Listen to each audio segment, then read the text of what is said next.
امام بخاری کا نام سنا نا؟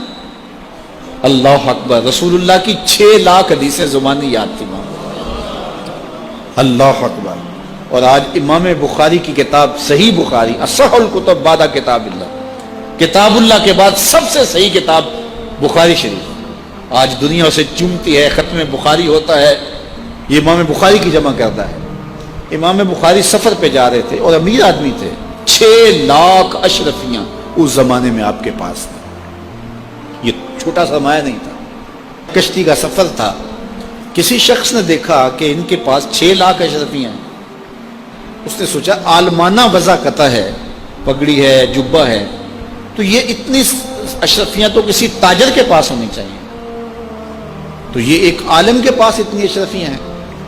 تو اس نے کہا کہ چلو ایک طریقہ ہاتھ آ گیا، میں ذرا کوئی ہیلا کرتا ہوں اور یہ پیسے میں خود حاصل کر لوں۔ تو اس نے شور مچا دیا کہ میری 6 لاکھ اشرفیاں چوری ہو گئی، کہ جب سب تلاشی لی جائے گی تو ان سے نکلیں گی تو لوگ کہیں گے تو ایک مولوی شخص ہے اور تیرے پاس اتنے پیسے کہاں سے آئے، تو اشرفیاں مجھے مل جائیں گی۔ تو جب تلاشی شروع ہوئی تو امام بخاری کی تلاشی لی گئی تو ایک اشرفی بھی نہیں نکلی، کچھ بھی نہیں نکلا، سارا سامان ٹٹولا گیا، کچھ نہیں نکلا۔ خیر چلو، لوگوں نے اس کو کہا تو جھوٹا ہے، تو نے خام خواہ جو ہے وہ ایک مکر کیا ہے۔ وہ بھی بڑا پریشان تھا کہ اشرفیاں میں نے ان کے پاس دیکھی ہیں، گئی کدھر؟ خیر جب جہاز چلنے لگا تو آہستہ آہستہ امام صاحب کے قریب ہو گیا، امام بخاری سے پوچھنے لگا حضرت اشرفیاں تو تھیں آپ کے پاس، تو کدھر گئیں؟ فرمایا جب تم نے الزام لگایا نا، اور مجھے پتا ہے کہ تم نے الزام کیوں لگایا ہے، میری وجہ دیکھ کے تم نے میرے سے ہتھیانا چاہا تھا، تو میں نے چپکے سے وہ اشرفیاں سمندر میں پھینک دی تھی۔ تو کہا حضرت اتنی زیادہ اشرفیاں اور سمندر میں پھینک دیں؟ کہا ہاں۔ کہا کیوں پھینکی؟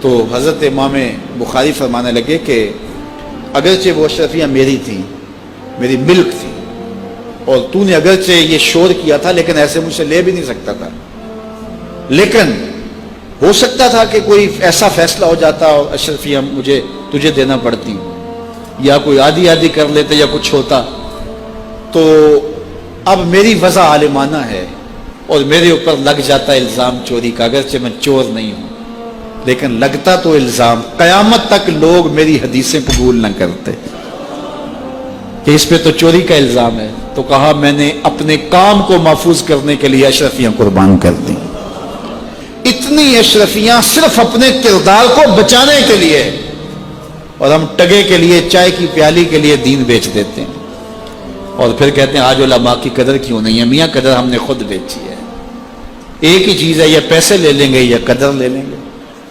تو یہ ذمہ داری تھی ہماری کہ ہم انتہائی حساسیت کے ساتھ جو ہے اس دور کا ادراک کرتے اور حالات کو سمجھتے، اور جن لوگوں نے حالات کو سمجھ کے قدم اٹھائے ہیں وہ کامیاب اور بامراد ہوئے۔ اس لیے علماء کو بھی بہت زیادہ پھونک پھونک کے قدم رکھنے کی ضرورت ہوتی ہے کہ وہ ایک ایک قدم پھونک کر کے رکھیں۔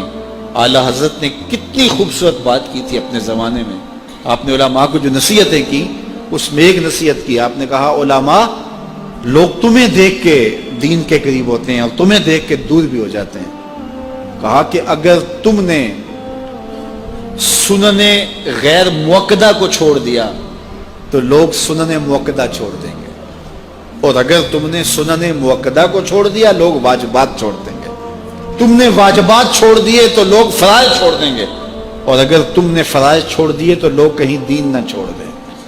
اور پھر کہا اے طبقہ علماء، تم نے اگر مکروہ تنزیہیہ کا ارتکاب کیا تو لوگ مکروہ تحریمیہ میں پڑ جائیں گے، اور اگر تم نے مکروہ تحریمیہ کا ارتکاب کیا لوگ حرام میں پڑ جائیں گے، تم نے اگر حرام کا ارتکاب کیا تو لوگ کفر میں پڑ جائیں گے۔